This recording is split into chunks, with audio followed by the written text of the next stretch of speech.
Hello, and welcome back to the Making Things Work podcast, where we discuss all things digital transformation and leadership in the workplace.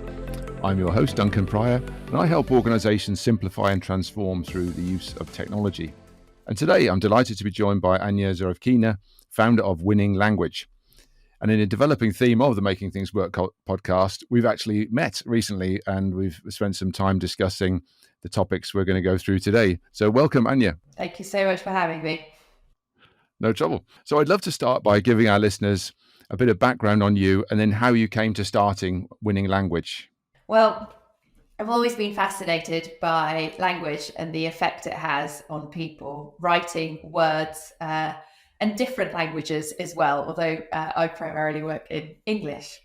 And I used to be, to the start of my own business, the director of language at KPMG, which I know sounds like quite a grand title, but it was meant basically I was injecting much more of the human speak into consultants and accountants who worked in KPMG, particularly with the lens of sales. So getting them to communicate and give them the confidence really and the skills to communicate with clients, to win business, to build relationships. And that's really where I saw this really big need really to help technical brains that are phenomenal at doing all the techie stuff, but may not quite be as brilliant at getting their messages across and really getting across what they want to say in a clear way, but also in a way that moves the other person. So I was there for about 7 years or so. And then I thought, why not make the jump and help even more people beyond the big four with this skill, which I think everyone needs to hone and become far, far, far better at. Fantastic. Well, so that leads us in nicely to today's show, which we're calling The Art of Persuasion. And as the title suggests, we're going to zoom in on this topic. And what we'd like to do is discuss the world of professional services, where that's ultimately what we do all day, isn't it? So what I'd like to do is bring it down to and connect it with the world of digital transformation. We're often giving updates, persuading others, or sometimes even getting behind, asking people to get behind and support changes. So the question is, we have to do something. We're trying to get the message across so people understand the concept. The explanation is nice and clear, and then there's enough detail as well behind all that so that people feel confidence in what we're about to describe. So Anya, then in your experience, why is this so difficult? The million dollar question. I think there's a number of things really, and we don't want to take up the whole time we have with why it's so difficult to do. Exactly. But actually, I think it starts even before people enter the world of work. It starts with education. And fundamentally, I think a lot of our education, and it has moved even further into teaching us grammar and spelling and all of those important things.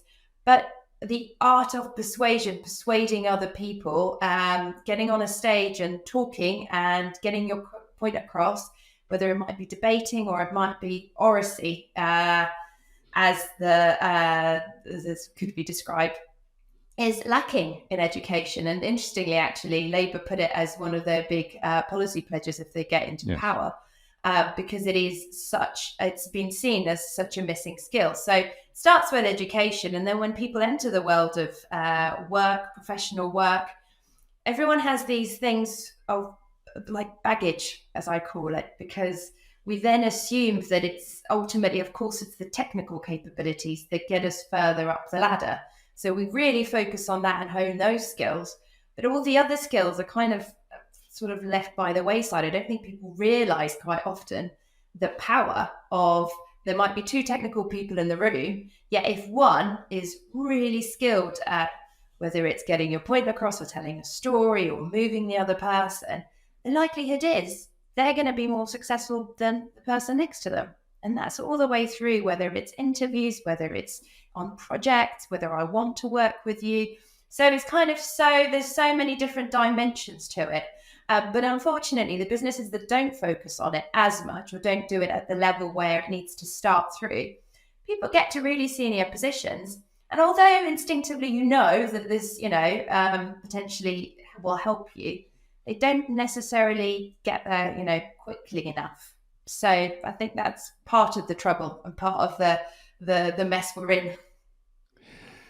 Yeah, it's interesting to me because I think what you see sometimes is people going right back to sort of education. Some people tend to not to be so good at the actual exams at school, and we have it's a bit of a pet subject of mine. There's many examinations, and that can sort of drill certain things out of you. Other people who never really got into passing exams are incredibly good at then. It's almost like they're freed of these of that constraint of feeling they've always got to kind of get the right answer.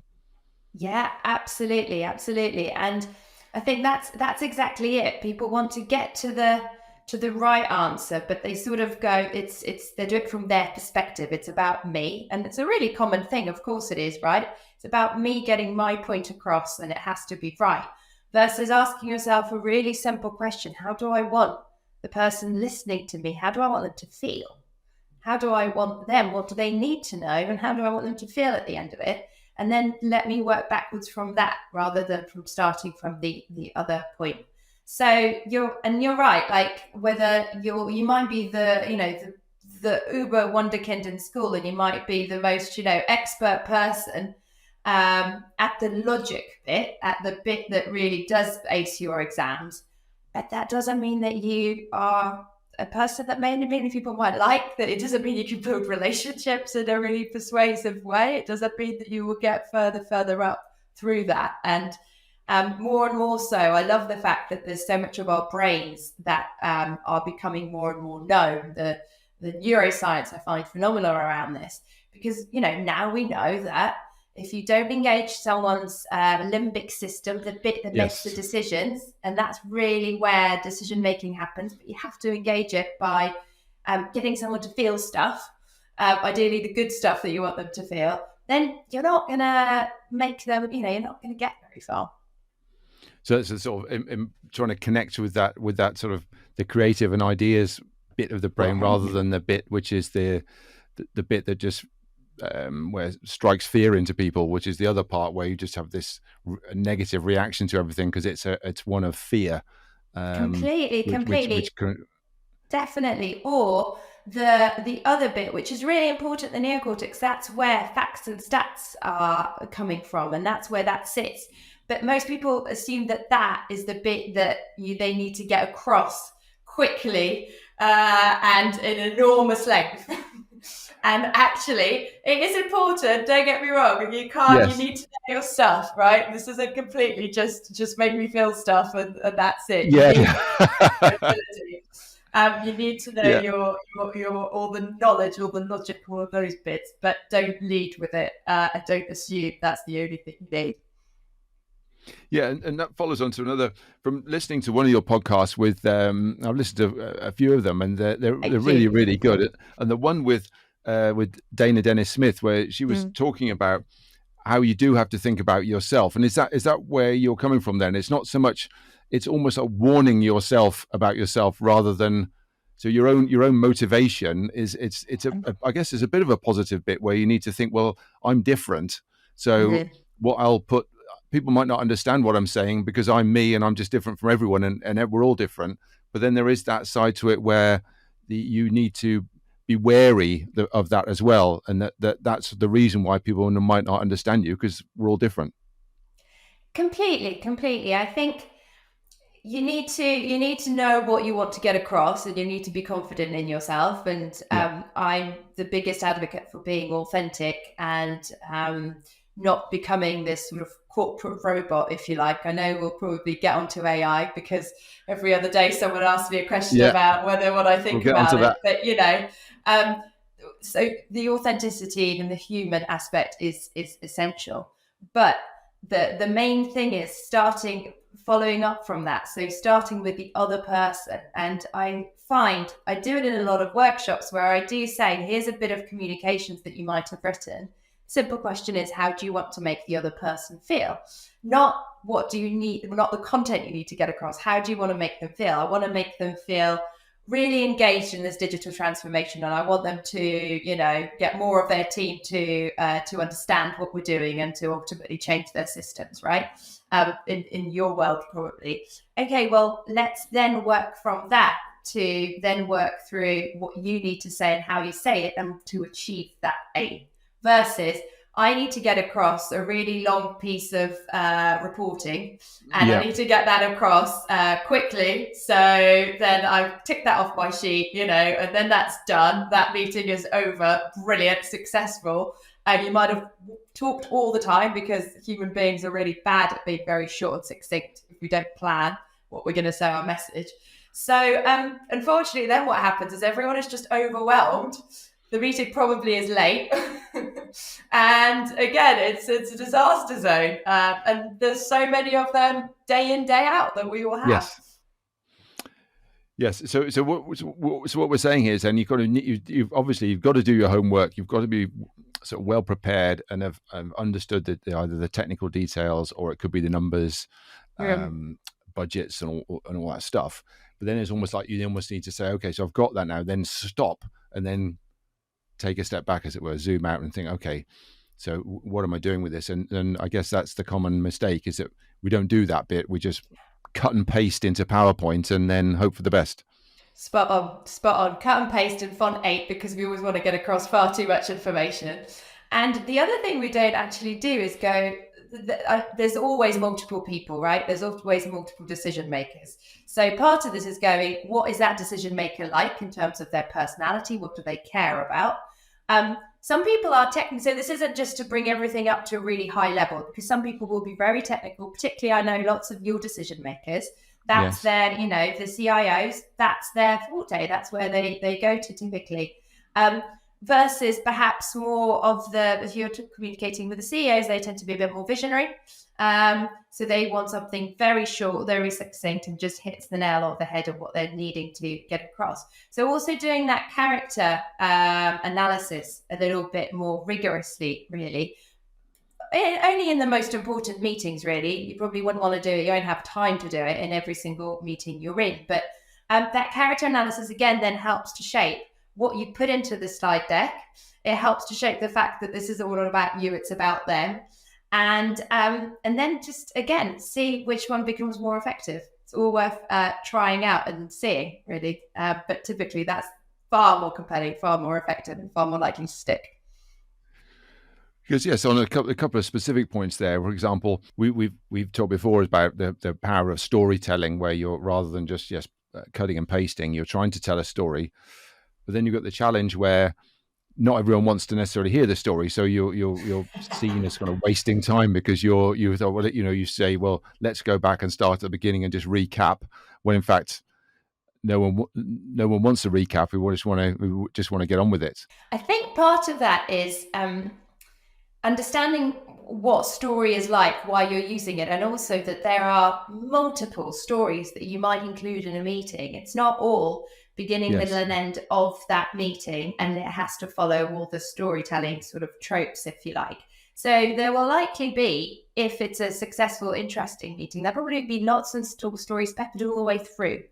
And stories can start in different places. And then it's having all these stories in your back pocket to know, let's say the meeting isn't going to plan because, I don't know, you are asking for more time on a project and the other side isn't really understanding why, and their deadlines are always pressing. I'm guessing that's probably, what would be a typical, where would the crunch point happen? Would it be deadlines or costs or something like that? I think it's more often to do with the sticking point. I think with digital transformation is the sort of technical solution concept. It's when you turn, you've got bits of pieces of software, but then you're trying to communicate in a slightly conceptual way, and it comes across as conceptual, that not actually something that's really going to help. It just sounds like you're kind of drawing pictures and not really addressing the problems that need solving. And so, but then if you dive onto those the sort of the details of it, you've got no chance. So you do need to do that, but then it's about how you do that. So in that mind, you might go, okay, so it's again communicating the complexity of it in a way that someone else can understand clearly, right? and not going so far in. So there might be a story that happened on a previous project that you just want to have in your back pocket, what you found to explain something really well. There might be actually good metaphors. Metaphors are brilliant in that respect when you're trying to get someone to understand something in their words, in the worlds that we know. Again, metaphors I love because we use them all the time outside of work. We never bring them into the world of work because quite often people go, it's unprofessional or whatever it might be, whereas it's so effective. It's brilliant.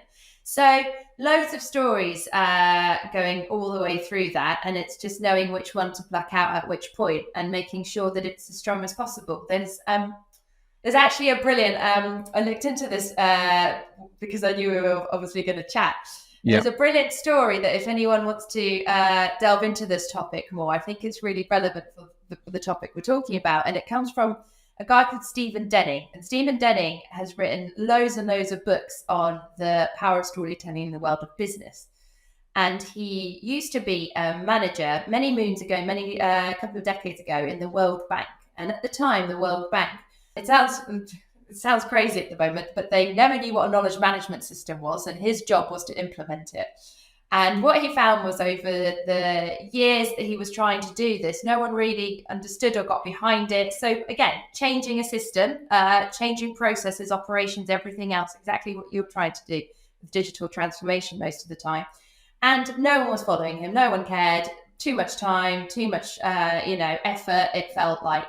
He was getting nowhere and his job was on the line because he was like, well, it keeps having that no one is getting on board with this.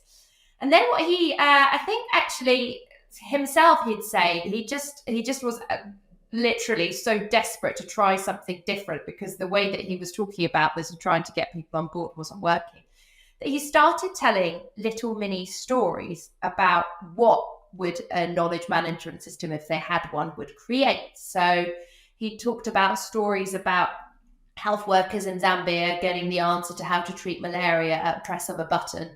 And at the moment, that is not possible. And the bank wasn't there to facilitate that conversation and discussion and kind of process.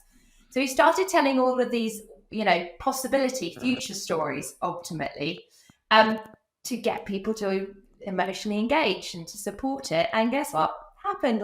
Actually, the conversation started changing and he started seeing huge amounts of success from it. After which he sort of moved on from that world and has written loads of books on storytelling in business. And again, to persuade people almost to use this approach and to use it in so many different ways, depending on what you're trying to achieve. Yes. So when you're putting your own story together, it's this idea of multiple stories rather than the story as in beginning, middle, end for your PowerPoint slide or whatever it is you're doing.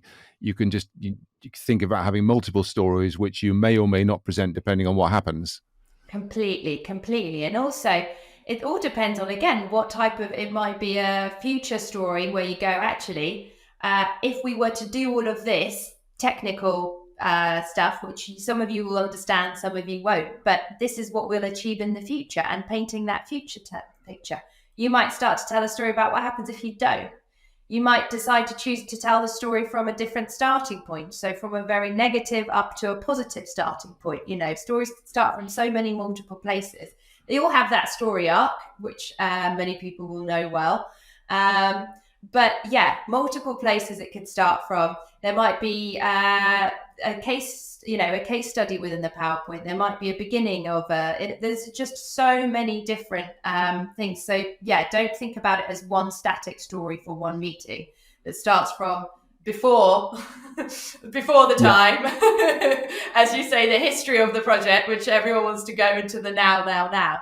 And it is only one technique. It's just a very, very powerful technique. But there's lots of other things that you could do, the clarity, the succinctness, the metaphors that you can bring in, particularly for these problems when it's a complicated solution and you're trying to get people to understand it in a way that they can get behind it.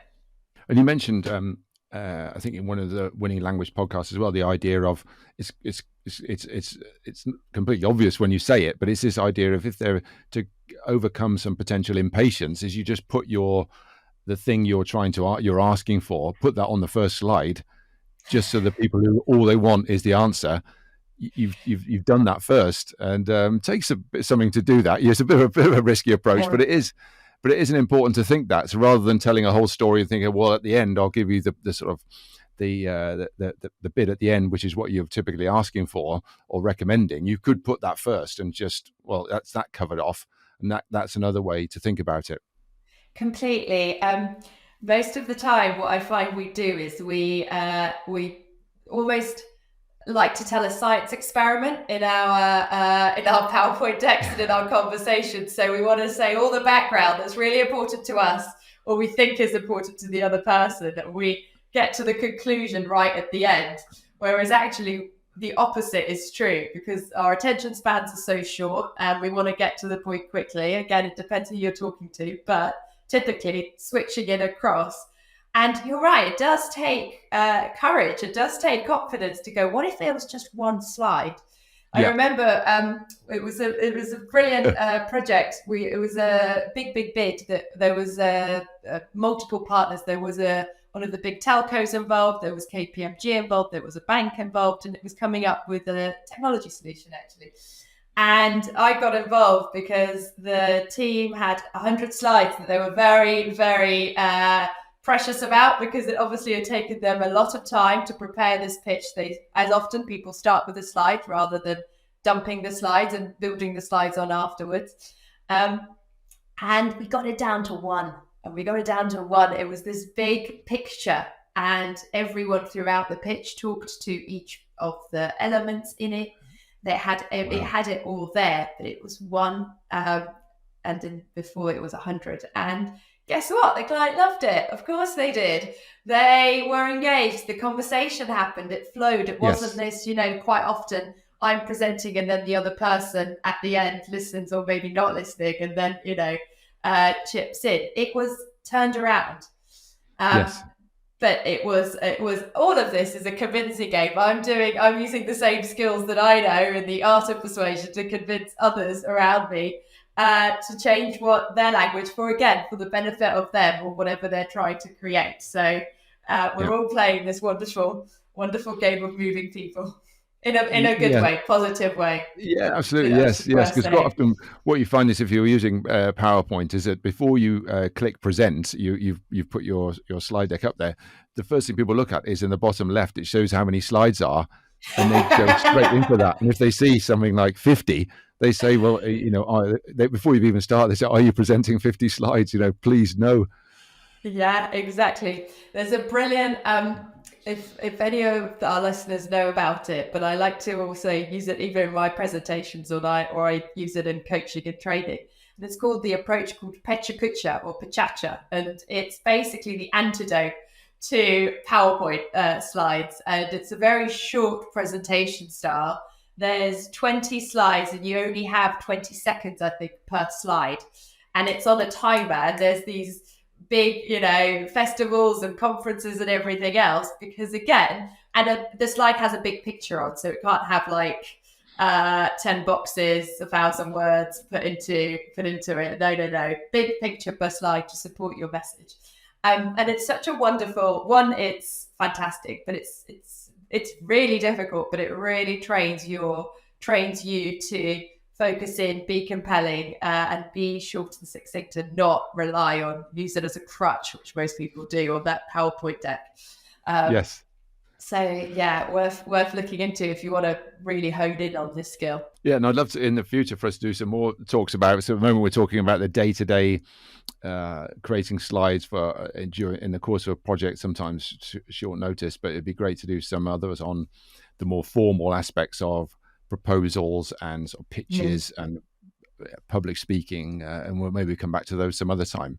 But I think now we have to make our compulsory trip into AI, which we now do every week on the podcast. Keep people hanging on.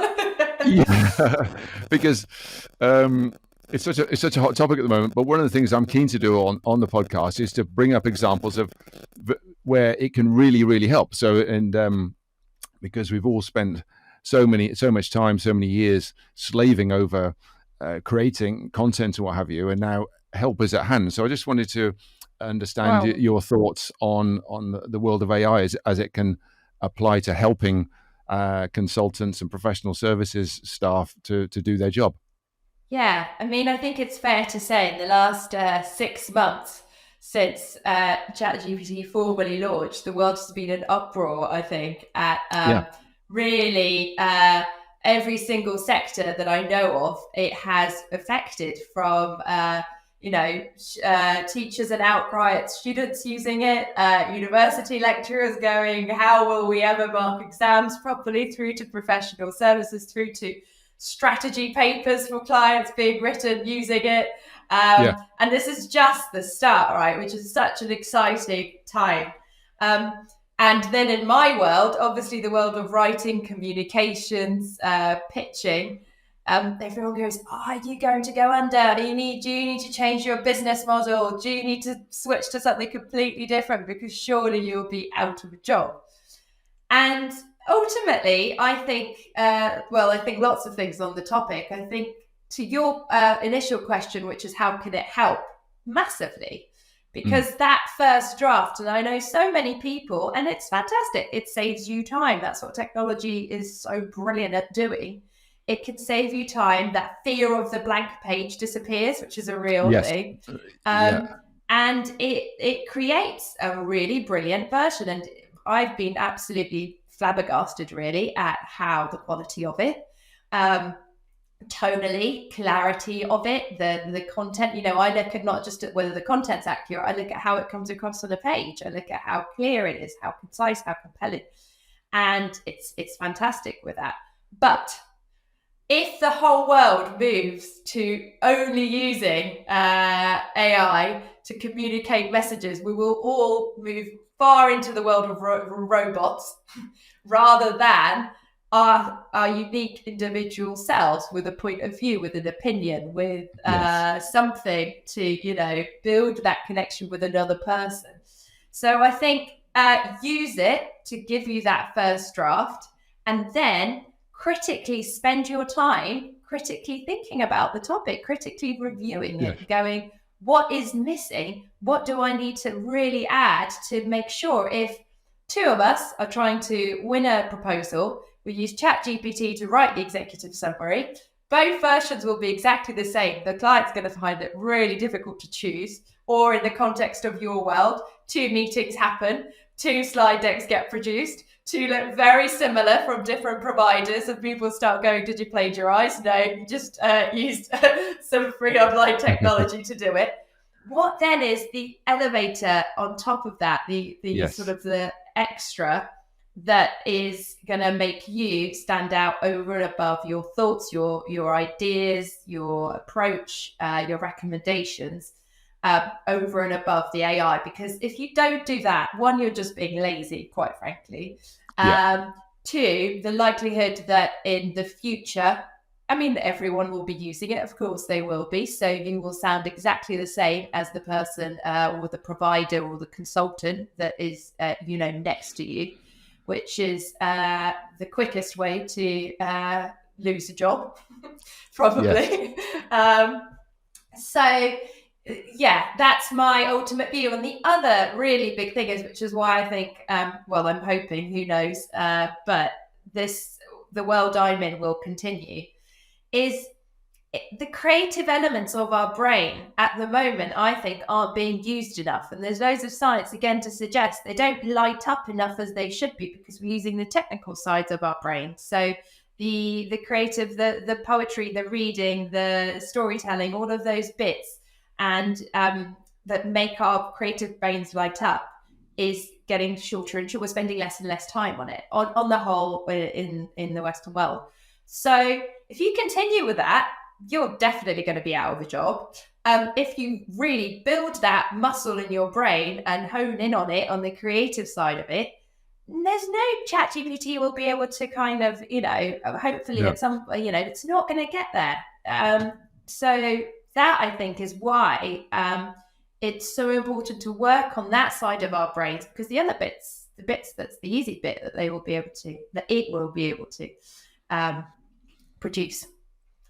Yes, because I was going to ask you as well about, because what we're saying is that it's an opportunity to give you some time back to actually focus on the things that you've been explaining to us all the way through, to think about the audience and think about the story, maybe have one or two stories, all these things that typically go out the window to some extent when we're under time pressure to deliver something because the meeting's tomorrow and we only found out about it today, and that sort of thing. The help is now available to us. Completely spot on, and use it to save you time, but don't use that time that you've saved to book in another meeting about a meeting about a meeting.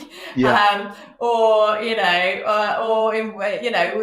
we're great fillers of time. Use that to help you build that connection in that meeting when the slide deck's done for you, or the approach, or the whatever descriptions that it will produce, it's there, it's produced that. Use that to find a story that will connect with the other person, and they'll remember you because of what you've told them, or whatever it might be. Or the credibility aspect, right, is really important. So I'm going to be interested in you because you've seen this work elsewhere like this, or whatever, bringing your experience to life. And then that's the time to dedicate to that.